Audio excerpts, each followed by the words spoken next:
Welcome to our YouTube channel. आज जो होता है ना, हम लोग क्लास 10th का जो होता है ना एक चैप्टर डिस्कस करेंगे जिसका नाम है केमिकल रिएक्शन एंड इक्वेशन। और मैं हूँ सृष्टि जो कि आप लोगों को ये पूरा चैप्टर करवाऊँगी।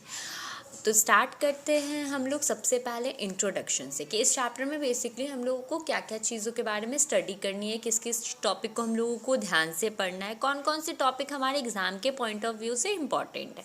अगर आप एसएन की बुक या फिर एनसीईआरटी की बुक लेते हो तो उसमें आपको बहुत ज़्यादा स्टडी मटेरियल नज़र आएगा आपको, जिसको पढ़ते पढ़ते हम लोग का बहुत ज़्यादा टाइम जो होता है वो कंज्यूम होने लगता है। तो मैंने जो होता है ना आप लोगों के लिए कुछ नोट्स प्रिपेयर किए हैं जो कि मैंने अपनी स्टडी में यूज़ किया था। वैसे ही मैंने आप लोगों के लिए कुछ नोट्स प्रिपेयर किए हैं जिससे हम लोगों को ये पता चलेगा कि हम लोगों को बेसिकली कौन कौन से पॉइंट को पढ़ना है, और हम लोग हर चीज़ का एक दो एग्जाम्पल करके हम लोग समझेंगे कि वो चीज़ जो है वो हमारा किस तरीके से सॉल्व हो रहा है और किस तरीके से हमें उसकी स्टडी करनी है। हम जो होता है ना उतना ज़्यादा जैसे 50-50 10-10 एग्जाम्पल्स नहीं लेंगे ताकि हमारा टाइम कंज्यूम ना हो।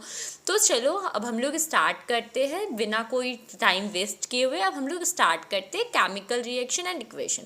सबसे पहले ये हमारे क्लास 10th की केमिस्ट्री का सबसे पहला चैप्टर है। चैप्टर का नाम है केमिकल रिएक्शन एंड इक्वेशन। नाम से आप लोगों को जनरली पता चल रहा होगा, हो सकता है इसमें हम लोग बहुत सारे केमिकली रिएक्टिव सब्सटेंस की बात कर रहे होंगे, उनके इक्वेशंस क्या है उसके बारे में बात कर रहे होंगे। तो उस इक्वेशन को हम लोग किस तरीके से सॉल्व करते हैं हम लोग उसकी स्टडी करेंगे। तो हम लोग बेसिकली यही सारी चीज़ें अपने इस पूरे चैप्टर में देखेंगे।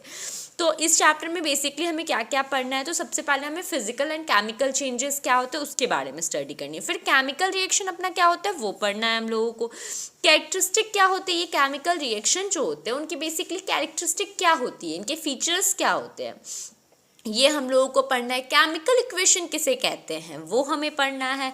केमिकल इक्वेशन को हम लोग लिखते कैसे वो हमें पढ़ना है। बैलेंस्ड कैसे करते किसी भी केमिकल इक्वेशन को वो पढ़ना है।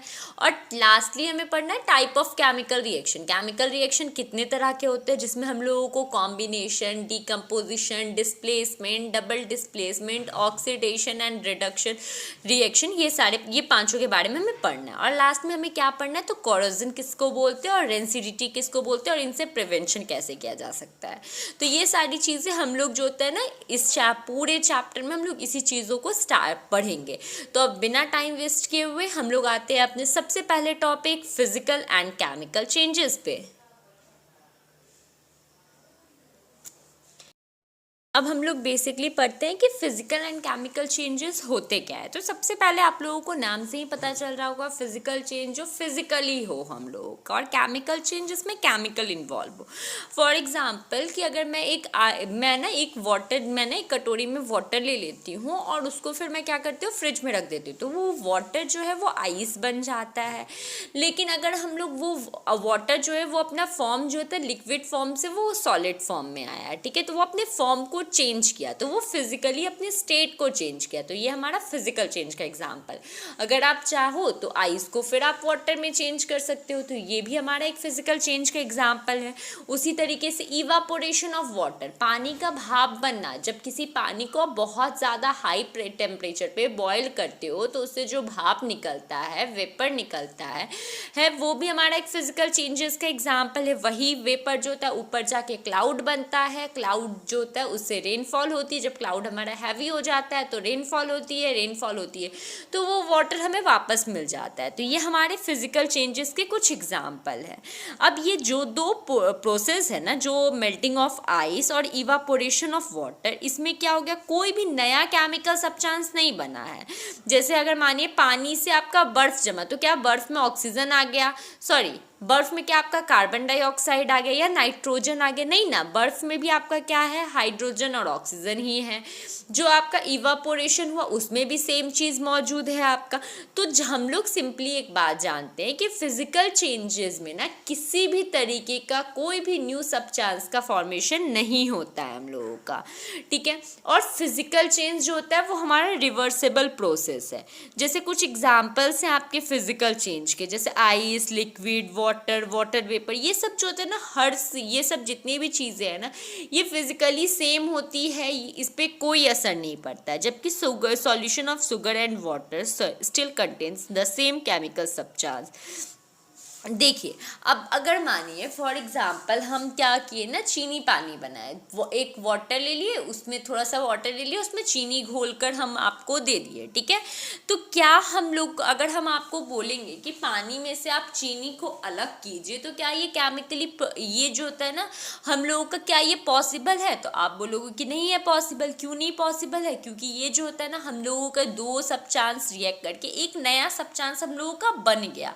तो ये हमारा केमिकल चेंजेस का एग्जाम्पल हुआ। केमिकल चेंजेस में क्या होता है, हम लोगों का इरिवर्सिबल प्रोसेस होता है। इरिवर्सिबल प्रोसेस का मतलब क्या होता है कि अगर आप चाहो तो शुगर सॉल्यूशन जो बना है, आप कल करे सो आज कर, आज करे सो अब, पल में परलय होएगी, वीडियो लाइक करेगा।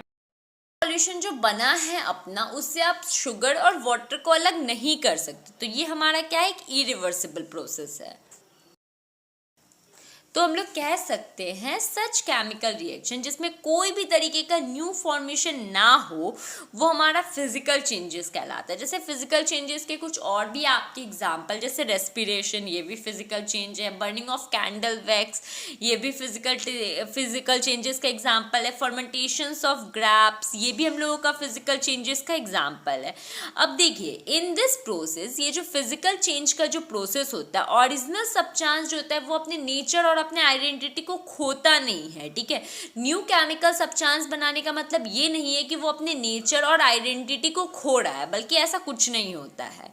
जैसे कि रस्ट जो होता है, जैसे मानिए ऐसा कुछ भी नहीं होता। लेकिन केमिकल चेंजेस में क्या होता है, जो ओरिजिनल सब्सटेंस होता है वो अपने नेचर और अपने आइडेंटिटी को खो देता है। जैसे आयरन, लोहा का आप एक रड ले लीजिए और उसको कुछ समय तक के लिए अपने छत पे छोड़ दीजिए, ठीक है, एयर के कांटेक्ट में अपने छत पे छोड़ दीजिए। तो आप कुछ समय के बाद जाइएगा तो देखिएगा उसमें ब्राउन फ्लास्क की कवर टाइप का हो गया, तो वो हमारा क्या होता है, रस्ट होता है। अगर आप उस जंग लगे हुए लोहे से आप चाहे अपने ओरिजिनल लोहे को ले आना, तो ये पॉसिबल नहीं है। तो ये हमारा केमिकल चेंजेस हुआ। सच प्रोसेस आप कह सकते हैं ऐसे प्रोसेस जिसमें ओरिजिनल सब्सटेंस जो होता है अपने नेचर और अपने आइडेंटिटी को खो देता है न्यू केमिकल सब्सटेंस बनाने में, और न्यू जो केमिकल सब्सटेंस बना है उसकी प्रॉपर्टी पूरी तरह से डिफरेंट होती है पुराने वाले के प्रॉपर्टी से, तो वो हमारा केमिकल रिएक्शन कहलाता है। जनरली फिजिकल चेंजेस में क्या होता है, सब्सटेंस जो होता है वो फिजिकली चेंज होता है, ठीक है, और कंपोजिशन उसमें सेम रहता है। फिजिकली चेंज होने का मतलब ये नहीं है कि उसकी कंपोजिशन में चेंजेस आया, जी नहीं, फिजिकली चेंज तो हो रहा है लेकिन उसके कंपोजिशन में कोई तरह का कोई चेंजेस नहीं आया। फिजिकल चेंजेस जो होता है वो फिजिकल प्रॉपर्टीज़ को इफेक्ट करता है, जैसे साइज को इफेक्ट कर सकता है, किसी की शेप को, स्टेट को, मतलब फिजिकल प्रॉपर्टी को इफेक्ट करेगा।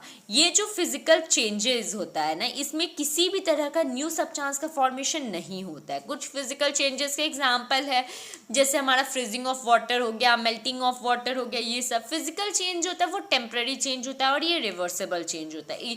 अगर आप चाहो तो इसको वापस इसके पुराने वाले प्रॉपर्टी पे हम लोग ला सकते हैं। फिजिकल चेंज जो होता है उसमें एनर्जी का कोई एब्जॉर्प्शन नहीं होता है, मतलब वो एनर्जी को नहीं सोखता है, कोई एब्जॉर्प्शन नहीं होता है। जनरली फिजिकल चेंज होता है do not involve the production of energy. Physical changes में कोई भी एनर्जी का प्रोडक्शन नहीं होता है।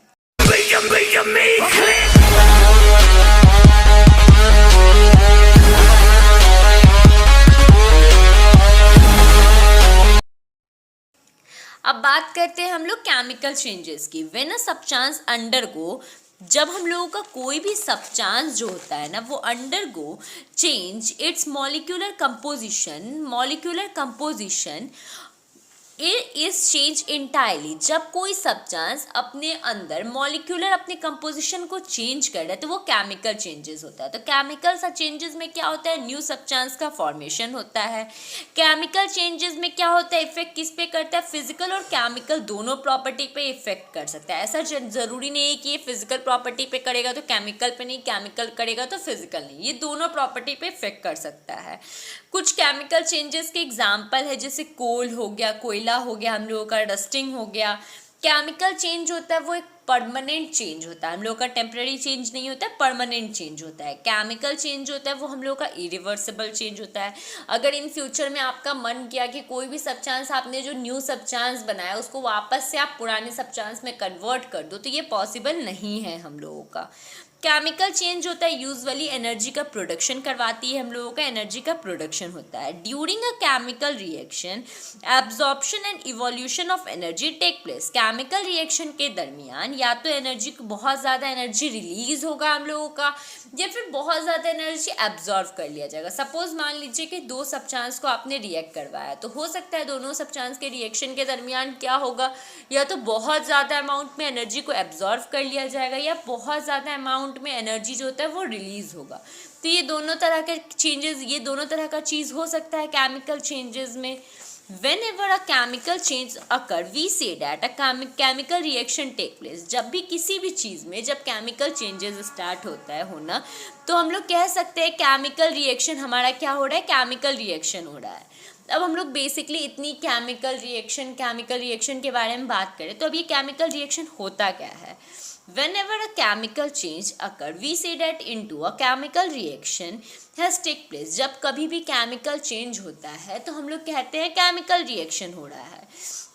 तो इसको हम लोग डिफाइन कैसे कर सकते हैं, the process in which new substance with new properties are form one or more substance is called chemical reaction. ऐसी प्रोसेस जिसमें एक सब्सटेंस या एक से ज़्यादा सब्सटेंस आपस में मिलकर नए सब्सटेंस को तैयार करे, और वो जो नया सामान सब्सटेंस बना है हम लोगों की, उसकी प्रॉपर्टी जो होगी वो पुराने वाले सब्सटेंस से टोटली डिफरेंट होगी, तो वो हमारा केमिकल रिएक्शन का एग्जाम्पल है।